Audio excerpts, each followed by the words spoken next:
कि ऐसा नेता जो लाल किले से झूठ बोल सकता है, वैसे नेता का नेतृत्व हमारे देश के लिए अच्छा नहीं। तो मेरी चेष्टा रहेगी, मेरी पार्टी की चेष्टा रहेगी कि 2024 के बाद में मोदी जी का 2024 में चूपड़ा साहब हो, वो दोबारा कभी सत्ता में नहीं आए। क्योंकि देखिए, वसुंधरा राजे जी 2 बार की मुख्यमंत्री रही हुई है राजस्थान में, लेकिन जो भारतीय जनता पार्टी में 8-10 चेहरे अपने आप को स्वयं को मुख्यमंत्री मान करके चल रहे हैं, उनको उनसे तकलीफ है, उनको उनसे तकलीफ है। मुझे तो किसी से कोई तकलीफ नहीं है, क्योंकि मुझे तो इनमें से कोई मुख्यमंत्री बनता नहीं दिख रहा है। क्योंकि राजस्थान की सरकार ने अच्छा काम किया है, अच्छा बजट दिया है, अच्छी फ्लैगशिप योजनाएं हैं। तो मैं तो ये मान के चलता हूँ कि 100% जनता कांग्रेस को पुनः 2023 में सरकार बनाने का अवसर देगी। इसलिए मुझे तो इनसे कोई चिंता नहीं, आपस में इनकी क्या है मुझे पता नहीं। ऐसे समय में राजनीति हूँ जब केंद्र की सरकार जो झूठ बोलने की राजनीति कर रही है और लोगों की समस्याओं से उनको कोई सरोकार नहीं है, चाहे महंगाई हो, चाहे बेरोजगारी हो, और धर्म के आधार के ऊपर सबको लड़ाने का काम कर रही है। और संवैधानिक संस्थाएं जो 70 साल 75 साल में बनाई हमारे नेताओं ने, उनका दुरुपयोग कर रही है। इसलिए मुझे तो तकलीफ है कि ऐसा राज आ गया। गडकरी जी ये कह रहे हैं कि हमारे लोग तो सत्ता के लालची हो गए और केवल सत्ता कैसे बने या सत्ता कैसे दूसरे दल की तोड़ करके हम लोग बनाए, इस पे लगे हुए हैं। इनको देश की सेवा, राष्ट्र की सेवा या लोगों की, देश के लोगों की सेवा से कोई मतलब नहीं है। तो आप समझ सकते हैं कि इनके अंदर भी ये ज्वाला जो है वो फूटने वाला है।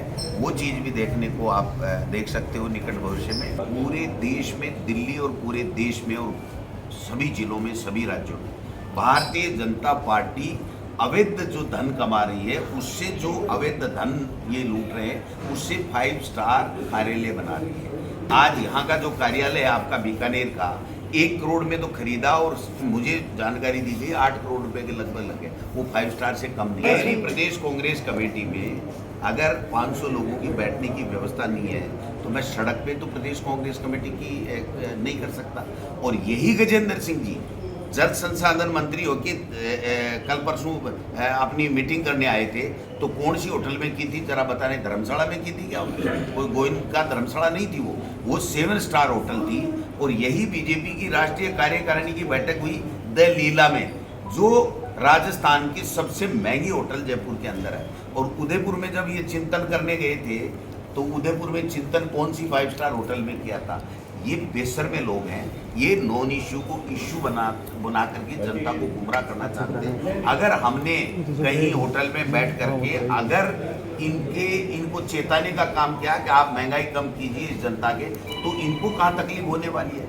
ये जो ये कार्यालय हर जिलों में बना रहे हैं, मेरे सीकर में कार्यालय बना रहे हैं, 10 करोड़ रुपए लग रहे हैं इनके। जयपुर में कार्यालय है, उसकी कोई कीमत नहीं है इनकी। आप दिल्ली में आप एक बार भाजपा का कार्यालय देख के आ जाओ, अगर 7 स्टार से कम हो, जिसमें रोजाना बैठ करके मीटिंग करते हैं, इनको कहते हुए शर्म नहीं आती है थोड़ी बहुत कि आप नॉन इश्यू बना रहे हो? इनको गजेंद्र सिंह जी को इनको ये कहना चाहिए कि हम राजस्थान से 25 जीत करके गए, केंद्र में आज हमारी सरकार है, हम राजस्थान के लिए ये विशेष पैकेज दे रहे हैं, राजस्थान के लिए हम ये अलग से करने जा रहे हैं, राजस्थान के लिए ERCP हम राष्ट्रीय परियोजना घोषित कर रहे हैं। इस बात का जवाब नहीं है इनके पास। इस्ट गोल से मेंबर बनाने वाली पार्टी नहीं है भारतीय जनता पार्टी की तरह। हमने संवैधानिक प्रक्रिया अपनाई, हमारा प्राधिकरण ने चुनाव घोषित किया, वो सारे के सारे चुनाव हो चुके हैं। 20 सितंबर से पहले राष्ट्रीय अध्यक्ष का चुनाव होना है। और तमाम के तमाम जितने भी ब्लॉक अध्यक्ष, जिला अध्यक्ष, प्रकोष्ठ, हमने उदयपुर डिक्लेरेशन शिविर में ये कहा था कि जिस दिन डिक्लेरेशन शिविर हुआ उससे 180 दिन में सब हो जाएंगे। तो मैं आपको कह सकता हूँ कि सितंबर माह के अंत तक तमाम जिलाध्यक्ष, तमाम ब्लॉक अध्यक्ष और तमाम प्रकोष्ठ, डिपार्टमेंट, सबके पद भर दिए जाएंगे, एक भी पद। और हमने एक और किया है, मंडल कांग्रेस कमेटियां बनाई है।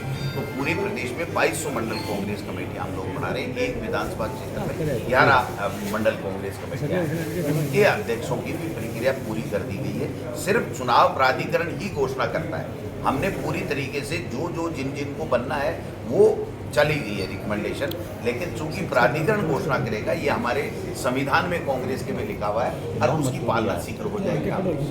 तो मेरा व्यक्तिगत रूप से ऐसा मानना है, पार्टी प्रदेश अध्यक्ष के नाते भी ये मानना है कि 3rd ग्रेड के टीचर की सरकार को ट्रांसफर करने चाहिए।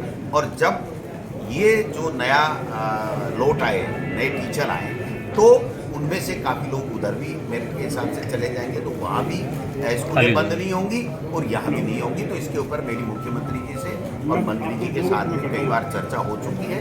हम लोग प्लान बना रहे हैं। आने वाले समय में हम उम्मीद कर सकते हैं कि जब ये नई भर्ती के जो टीचर आए तब हम उसका ट्रांसफर का काम भी करें।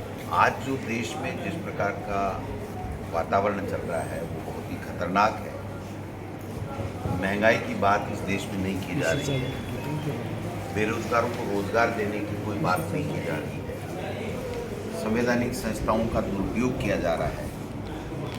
और अब तो हद हो गई जब मोदी जी की किताब का केंद्र के केंद्रीय मंत्री गजेंद्र सिंह जी श्रीमद् भागवत गीता की बराबरी की तुलना दे रहे हैं, तो उनको लगे हाथ ही मोदी जी को श्री कृष्ण भगवान के बराबर अवतार बता करके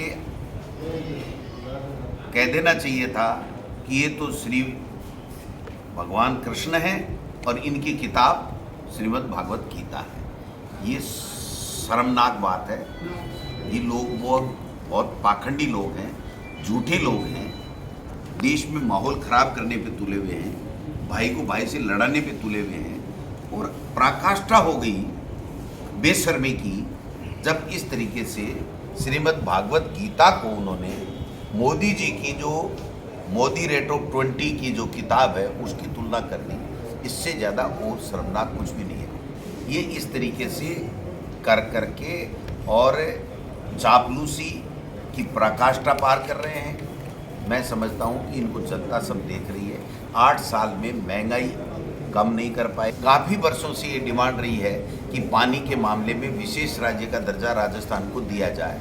आज मौका था जब 25 में से 25 सांसद केंद्र में गए हुए और जल संसाधन मंत्री भी हमारे बन गए गजेंद्र सिंह जी राजस्थान से, तो ये मौका था कि विशेष राज्य का दर्जा पानी के मामले में देखिए, लोगों को पीने का पानी उपलब्ध कराने की बात करते हैं। देखिए, कार्यकर्ता हमारे, हम कार्यकर्ताओं के कारण से, आप सब लोगों के कारण से यहाँ सत्ता में है। तो जो सत्ता में होता है उससे उम्मीदें भी होती हैं, और जहाँ उम्मीदें पे कम उसकी होती है क्रियान्विति, तो बातें आती रहती हैं और उसका समाधान करना ही हमारा काम है। आज मैं बीकानेर में आया हूँ, विभिन्न लोग कार्यकर्ता मेरे से मिलेंगे, अपनी अपनी बात करेंगे, उन बात को लेकर के मैं सरकार के लोगों तक बात करूंगा। यही तो संगठन का काम है। संगठन के हर कार्यकर्ता को, कांग्रेस के हर कार्यकर्ता को मान सम्मान मिले, उसकी जायज काम हो, ये मेरी ड्यूटी में आता है, मैं प्रदेश अध्यक्ष होने के नाते। इसलिए जहाँ भी जिस विभाग के लिए, मंत्री के लिए या मुख्यमंत्री जी के लिए कोई बात आएगी तो मंत्री को बुला के बात कर लूँगा और मुख्यमंत्री को मैं खुद जा कर के बात कर लूँगा। मेरे मुख्यमंत्री हमारी सरकार है, किसी के कोई दिक्कत नहीं आने देंगे। आप ऐसा नेता जो लाल किले से झूठ बोल सकता है, वैसे नेता का नेतृत्व हमारे देश के लिए अच्छा नहीं।